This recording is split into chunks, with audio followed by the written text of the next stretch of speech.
미국 인디애나주의 한 묘지에는 다음과 같은 비문이 새겨진 오래된 비석이 있다고 합니다. 내 곁을 지나는 낯선 이여 잠시 멈추어 서십시오. 나도 한때는 지금의 당신과 같았습니다. 언젠가 당신도 지금의 나와 같아질 것입니다. 그러니 죽음을 준비하고 나를 따르십시오. 그것을 본 어떤 사람이 그 아래 이런 글을 써 붙여놓았다고 합니다. 나는 무턱대고 당신을 따를 수 없습니다. 당신이 어느 길로 갔는지를 알기 전까지는. 이런 문구를 써놨다는 거죠. 맞는 말입니다. 사람들은 죽음 이후의 세계에 대해서 궁금해하기는 하지만 실제로 준비하지는 않습니다. 언젠가 저희 교회에서도 북경에 계신 강보호 목사님이 차세대에 있을 때 이런 스쿨을 준비한 적이 있었습니다. 아름다운 죽음을 준비하는 삶. 거의 폐강될 뻔했습니다. 무슨 말씀인지 알죠? 인기가 없어요. 죽음을 준비하는 삶, 얼마나 중요한 주제임에도 불구하고 사람들은 들으려고 하지 않습니다. 죽음 이후를 궁금해해서 죽음의 커튼 뒤를 들여다보는 시도는 많이 합니다. 그래서 일시적으로 거의 죽었다가 소생했다는 사람들의 이야기는 베스트셀러가 됩니다. 그러나 사람들이 죽음의 커튼 뒤에서 보았다고 주장하는 것을 그대로 받아들이는 것은 매우 위험합니다.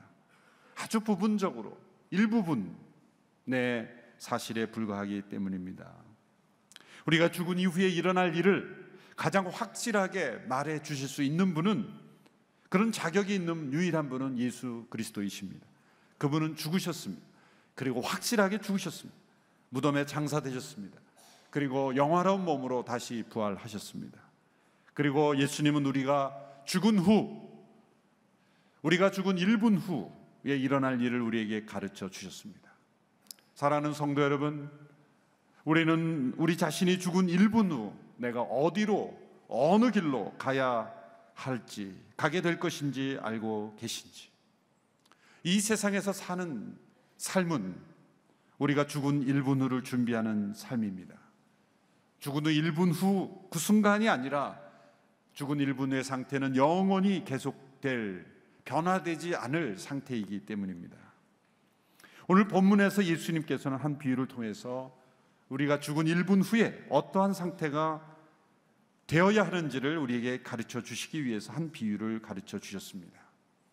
오늘 본문에 나오는 비유에는 어떤 부자와 나사로라고 하는 거지가 죽은 1분 후에 어떻게 되었는지를 우리에게 보여주심으로 우리에게 교훈을 주시고 있습니다. 어떤 부자가 있었습니다. 이 부자의 이름은 나타나지 않습니다.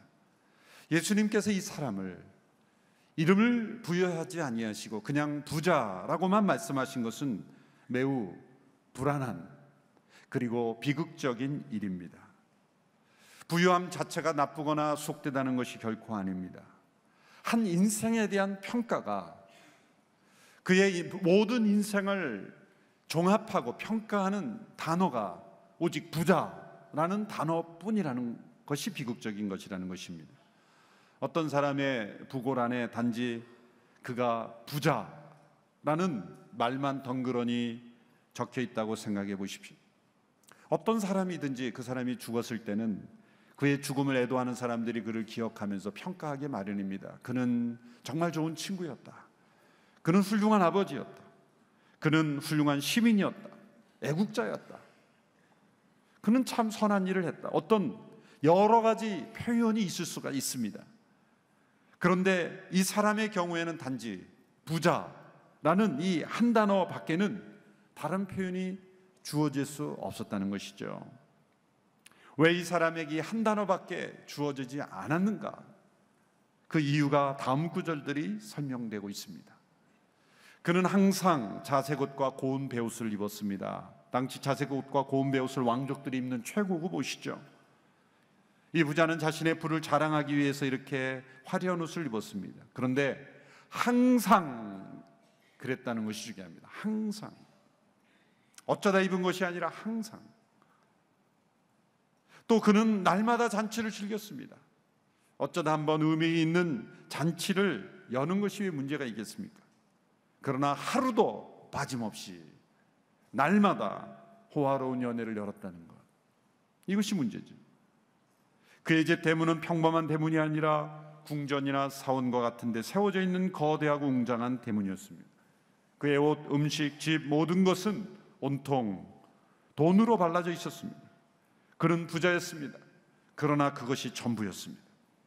예수님께서 이 사람의 이름을 부여해 주지 않음으로써 한 사람의 인생이 마무리되었을 때 그는 부자였다, 그것밖에 평가할 일이 없다는 것이 얼마나 비극적인 일인가를 우리에게 암시해 주시는 것입니다. 반면에 그의 집 문 앞에는 나사로라는 거지가 있었습니다. 이 사람 부자의 집 대문 앞에 있었습니다. 우리말 성경에는 그냥 있었다라고 번역되었지만 문자적으로 직역을 하면 내동댕이 쳐져 있었다, 그런 뜻입니다. 완전히 버려진 상태로 방치되어 있었다, 그런 뜻입니다. 그는 지나가는 사람들의 경멸과 조소를 온몸으로 받으며 버려져 있었던 것입니다. 그가 입은 옷은 거의 없었습니다. 대신 그의 몸을 덮고 있었던 것은 상처였습니다. 아마 영양실조 상태에서 그의 몸에 일어난 피부병을 의미하는 것이었습니다. 그의 음식은 부자의 상에서 떨어지는 부스러기였습니다. 그것도 항상 주어지는 것이 아니라 21절에 보면 부스러기로 배를 채우려고 했다라고 했으므로 어쩌다 한 번 주어지는 부스러기가 그의 음식을 되었다는 것입니다. 그의 집은 부자의 집 대문 앞이었습니다. 길거리에 버려진, 대문 앞에 버려진 그를 가끔 찾아오는 것은 사람이 아니라 개들이었다는 것이죠. 개들이 와서 그의 상처를 핥아 그 상처를 더 악화시키곤 하였습니다. 인간의 가장 기본적인 존엄성마저 짓밟히는 그런 인생이었다는 것입니다. 그런데 이 거지는 부자가 가지지 못한 한 가지를 가지고 있었습니다. 모든 것이 이 부자와 정반대의 극의 상황이었지만 이 부자에게 없는 한 가지가 이 사람에게는 있었습니다. 그것은 바로 이름이었습니다. 나사로라는 이름. 예수님께서 비유로 말씀하실 때 이렇게 이름을 지어 부여하신 경우가 바로 이 경우가 유일합니다. 그냥 부자와 거지 이렇게 대조되는 단어로 그 사람의 상태를 설명해도 되었을 텐데 부자에게는 이름을 부여해 주지 아니하시고 그런데 이 거지에게는 나사로라는 이름을 부여해 주셨다는 것, 그것이 중요한 것입니다. 이 부자가 이름이 없었겠습니까? 그도 주민등록상에 이름이 있었고 그의 부유함으로 말하자면 신문지상에 언제나 이름이 많은 사람들에게 회자되는 이름이 있었을 겁니다. 그런데 예수님은 그의 이름을 드러내지 아니하시고 그러나 이 거지의 이름 나사로라는 이름을 부여해 주심으로 우리에게 무엇인가를 말씀해 주시는 거죠. 부자에게 없는 이름이 있었다는 것. 이름이 불려진다는 것은 누군가가 내 이름을 부른다는 것은 나를 아는 사람이 있다는 것이죠. 예수님이 여리고에 지나가시면서 삭개오야 내려오라, 삭개오의 이름을 불렀다는 것은 단지 예수님이 그에 관한 정보를 안다는 것이 아니라 그의 인생을 아는다는 것이고 그가 어떻게 살아왔는지를 아신다는 거고 그의 마음속에 무엇이 들어있다는 걸 안다는 거죠. 누군가 제가 교회 앞을 지나가는데 재훈아 이렇게 부르면 뭔가 다른 사람이라는 거죠. 다른 사람이 내 직책이나 또 나를 그냥 남자여 그렇게 부르지 않고 이재훈 이렇게 부른다는 것은 나를 안다는 거죠. 어떤 친밀한 관계를 의미하는 것입니다.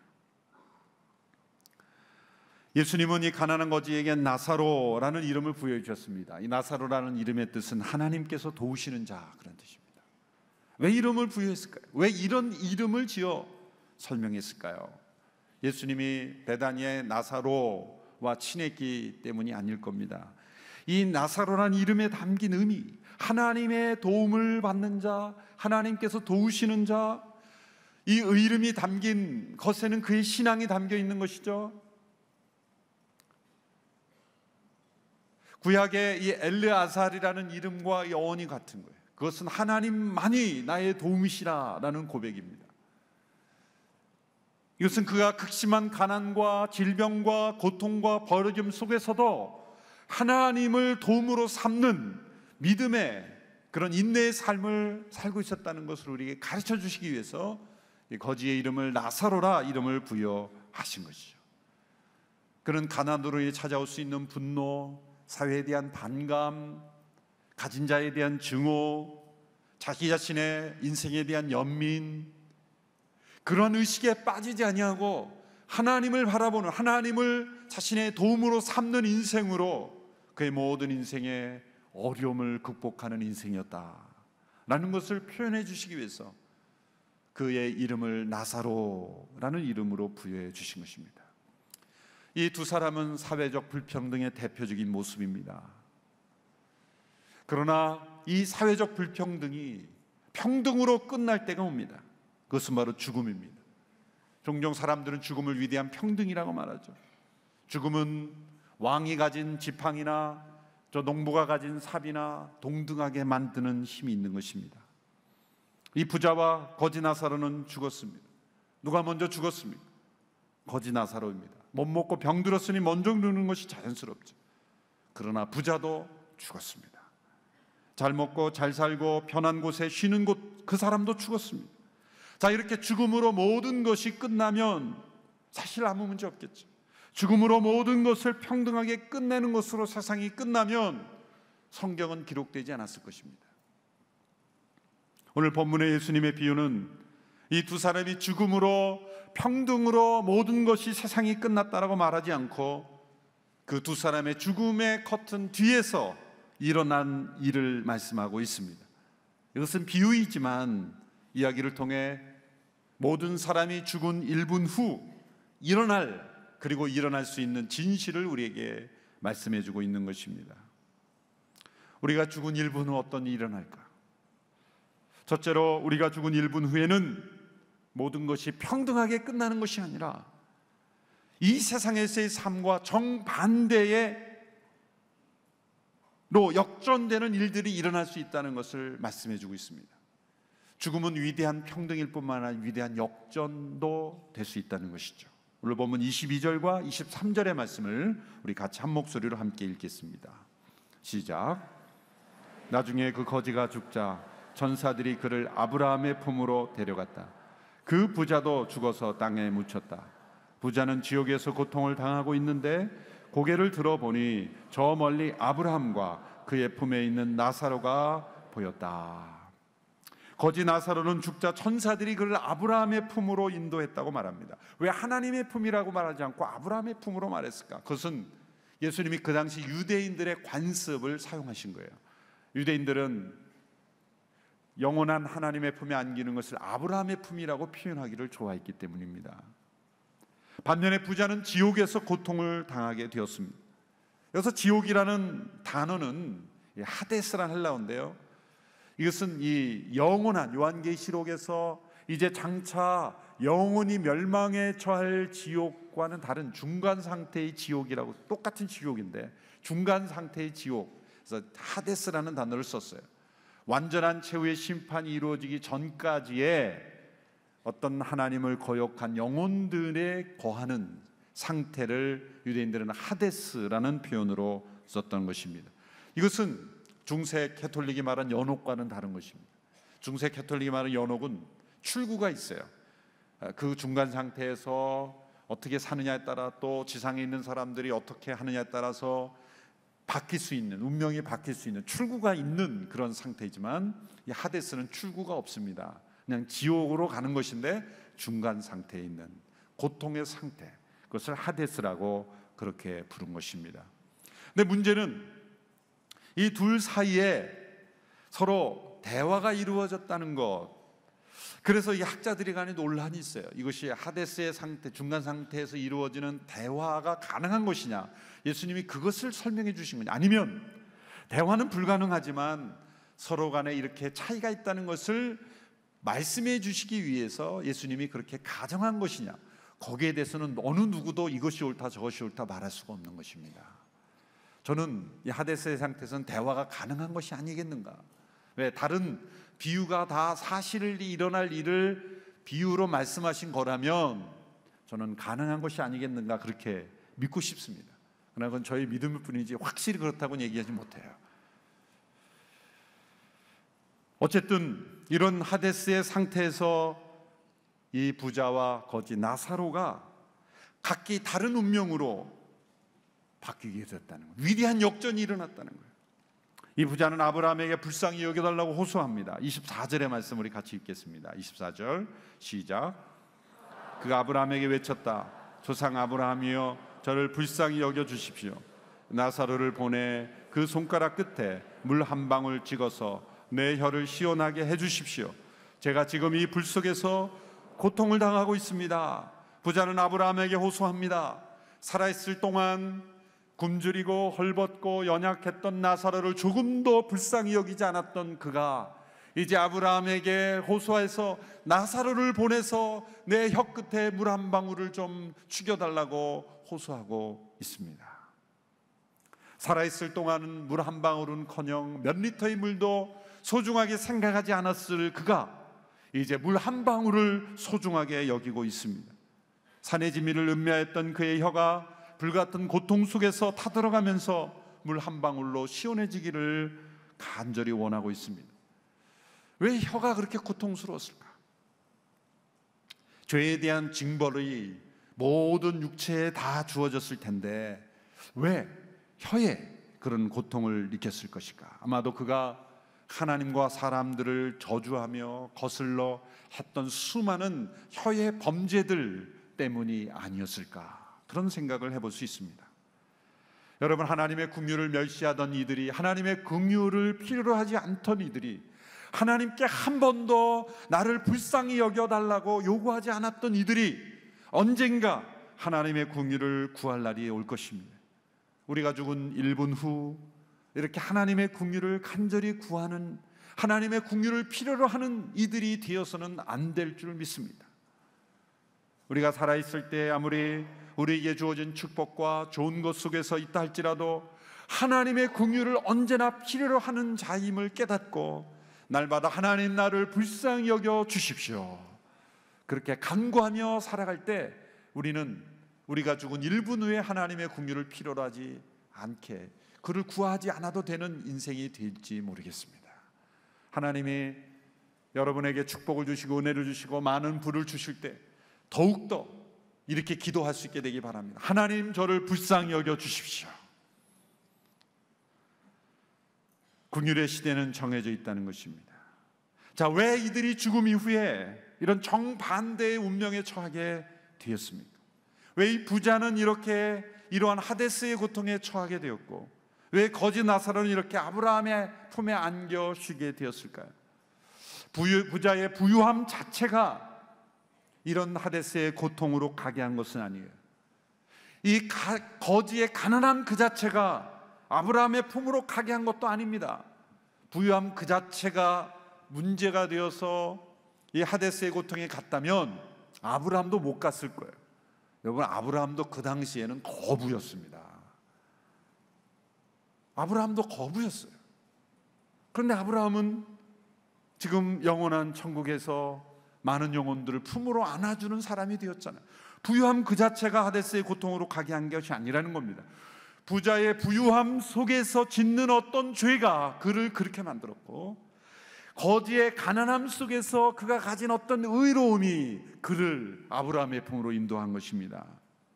그러면 이 부자가 부유함 속에서 짓는 죄는 무엇이었습니까? 바로 예수님이 그의 인생을 부자라고 평가한 그것 자체로, 그의 모든 인생을 평가했을 때 그의 인생은 그가 부자였다는 단어밖에는, 그 외에는 다른 단어의 평가가 없을 만큼 그는 부에 집착했고 자기 자신에게 집착했던 인생을 살았다는 것이죠. 심지어 집 앞에 있는 나사로에게도 무관심했고 자기 자신에게만 빠져 있었다는 거예요. 여러분, 언젠가 우리가 육신을 벗게 될 그때에 우리 안에 있는 자기 집착은 어떤 방해도 받지 않을 겁니다. 우리의 육신에 어떤 제한도 받지 않고 환경의 제한도 받지 않고 우리가 자기 자신을 집착하게 될 때 그것은 바로 지옥이 될 것입니다. 반면에 거지 나사로는 아무것도 없는 모든 것을 잃어버린 가난 속에서 도리어 그는 하나님을 의지하는 믿음의 삶을 살았습니다. 육신의 가난이 벗어질 때 그의 마음속에 있는 순수한 믿음은 천국의 삶을 살게 했던 것입니다. 25절에서 예수님께서 왜 이런 역전이 일어났는지를 이유를 설명해 주시죠. 25절의 말씀 우리 함께 읽겠습니다. 25절 시작. 그러자 아브라함이 대답했다. 얘야, 내가 살아있을 때를 기억해 보아라. 내가 온갖 좋은 것을 다 받는 동안 나사로는 온갖 나쁜 것만 다 겪었다. 그러나 지금은 그가 여기서 위로를 받고 너는 고통을 받는다. 부자는 살아있을 때 좋은 것을 받았어요. 온갖 좋은 것을 받았어요. 그런데 그 좋은 것은 이 세상에서만 좋은 것이었습니다. 이 세상에서 좋은 것을 받는 동안 내세에서 영원히 누릴 더 좋은 것을 준비했어야 하는데 그는 이 세상의 좋은 것을 내세에서 나쁜 것을 얻는 데 사용한 거예요. 거지 나사로는 살아있을 때 온갖 나쁜 것만을 받았습니다. 그런데 이 나쁜 것은 이 세상에서만 나쁜 것이었어요. 그런 이 세상의 나쁜 것을 받는 동안 낙심하지 않고 영원히 누릴 더 좋은 것을 준비했다는 거예요. 그런 나쁜 것을 받는 속에서도 더 좋은 것을 준비할 수 있었습니다. 여러분, 좋은 것을 받고도 나쁜 곳으로 갈 수 있고 나쁜 것을 받고도 좋은 곳으로 갈 수 있는 거예요. 또 반면에 좋은 것을 받고도 더 좋은 곳으로 갈 수 있고 나쁜 것을 받고도 더 나쁜 곳으로 갈 수도 있는 거예요. 그러니 좋은 것을 받던 나쁜 것을 받던 중요한 것은 뭡니까? 우리가 어떠한 형편에 처하든지 간에 우리의 목표는 더 좋은 것을 준비해야 된다는 거예요.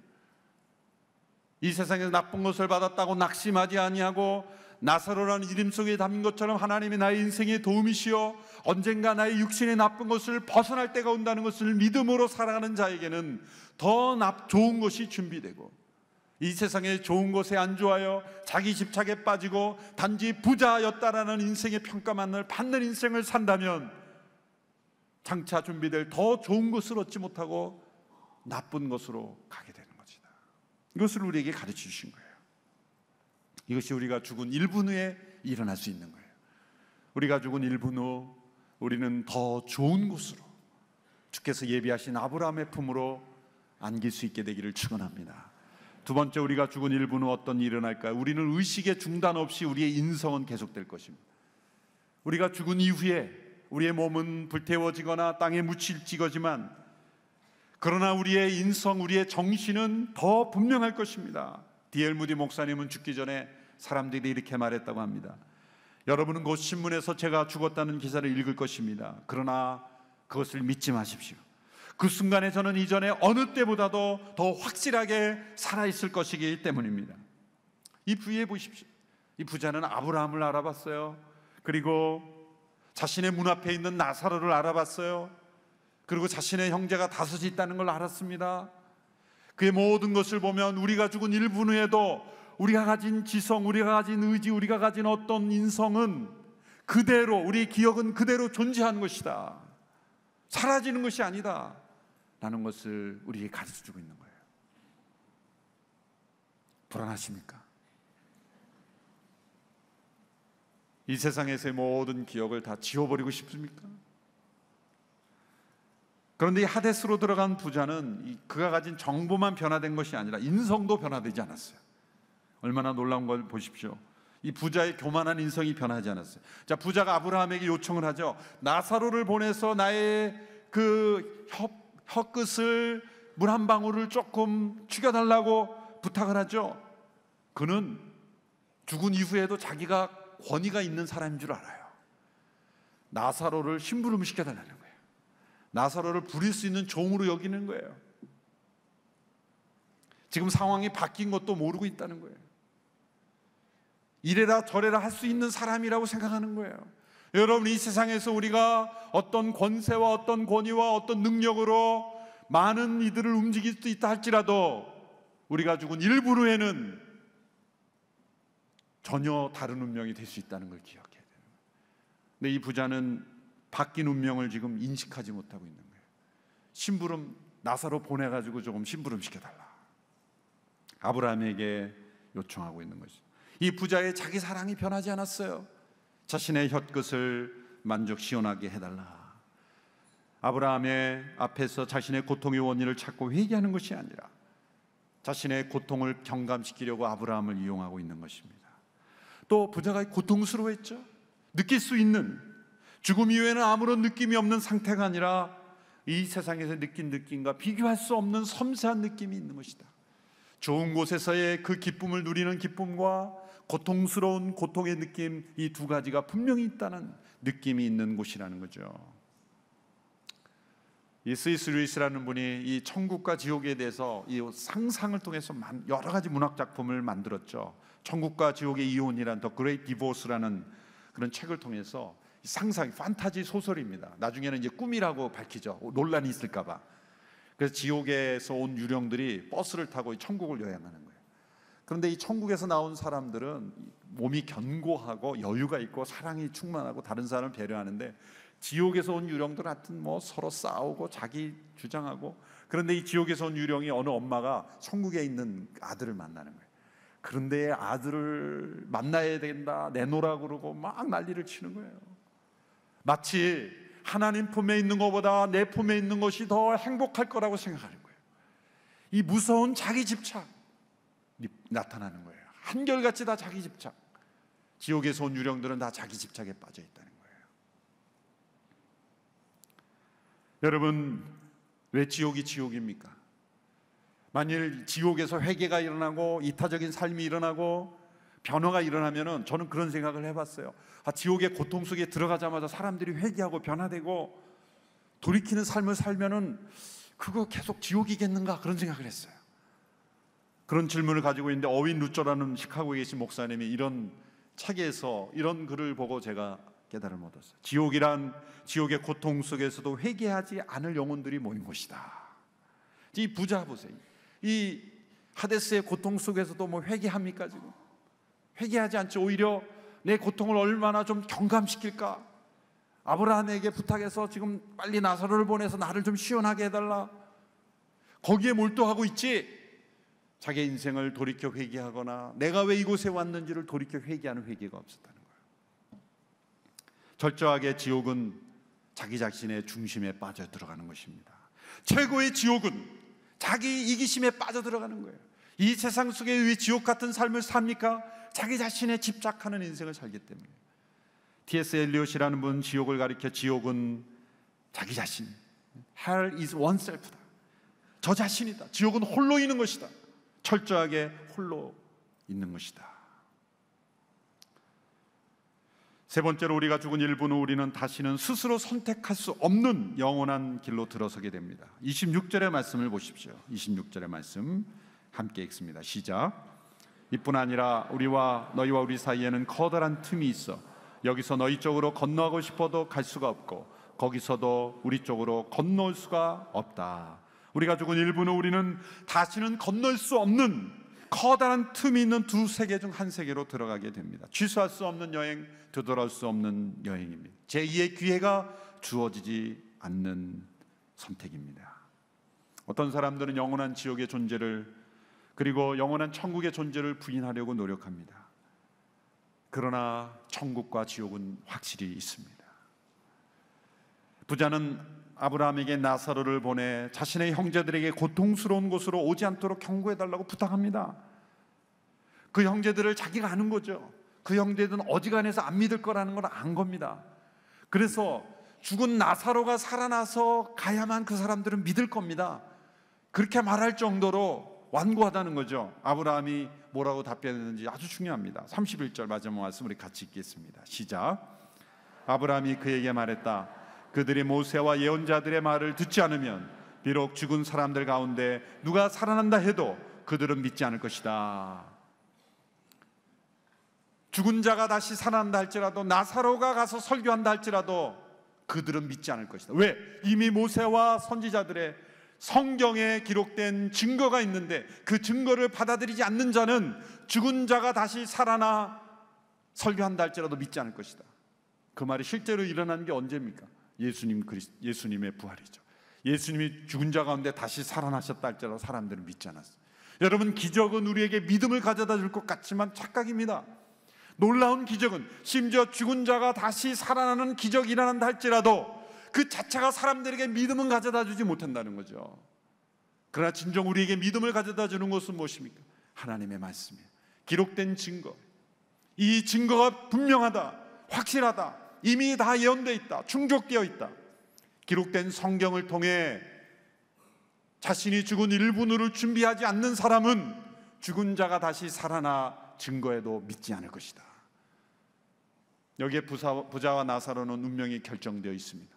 그러나 아직 결정되지 않은 사람들은 누굽니까? 5 형제들이죠. 어쩌면 저와 여러분은 아직 우리가 죽은 1분 후에 운명이 결정되지 않은 상태에 있는 사람들이에요. 그리고 이 5 형제와 같은 수많은 사람들이 있어요. 우리가 죽은 1분 후, 그들이 죽은 1분 후에 운명은 어떻게 변화될 수 있습니까? 하나님의 말씀의 증거를 받아들이냐 받아들이지 않느냐.